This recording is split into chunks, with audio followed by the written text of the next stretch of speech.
I got a question about watching the ball in tennis, and of course that's a phrase that as coaches, you hear coaches use that phrase all the time. Watch the ball, watch the ball. But I'm going to give you today a specific hint that will help you watch the ball more closely. When we're playing tennis, every shot we hit in match play, we have an intention, we have a target for it. And as the ball flies towards us, the closer it gets to the impact point when we're about to hit it, the more our mind will tend to go to where we want to hit it, which is the other side of the court to the target we've picked.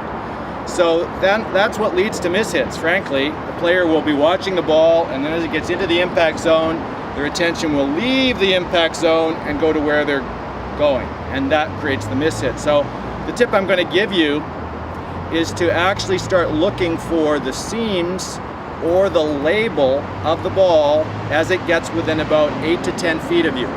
That's a simple way to keep your attention focused on the point of contact and not let it wander to the intended target. It doesn't matter whether you pick the seams or the label. Some people find an easier time seeing the spinning seams. Some people find an easier time picking out the label. But what that will do is it'll hold your attention on the point of contact, and you'll notice that you start hitting the ball cleaner. It's also a great temporary cure when you're experiencing match play tension. It's just a way to hold your focus in the most important place. The second aspect of watching the ball, which is more about personal development and getting better, is actually watching your shots in maybe a different way than you have in the past. Most players that I coach tend to follow their results in good, out bad. If they hit it in the court, they're happy. If they hit it out of the court, they're less happy. So what I try to encourage them to do is view the trajectory of their shots, the impact, did they hit it sweet? Was the ball spinning correctly? Was the trajectory what they wanted?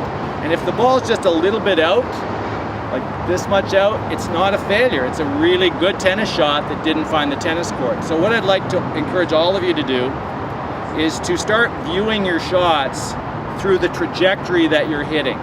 And if it's missing the court, obviously in match play, you're losing the point. But in practice, if you're seeing the ball come off your racket with the right trajectory and the right spin, and the right power, then you're succeeding. And you can always adjust your targets to make the balls go in the court. But the big thing is to not view those very marginal misses as failures. They're very often good shots, and you have to view the trajectory and make that more important than the very specific landing area regarding in good, out bad.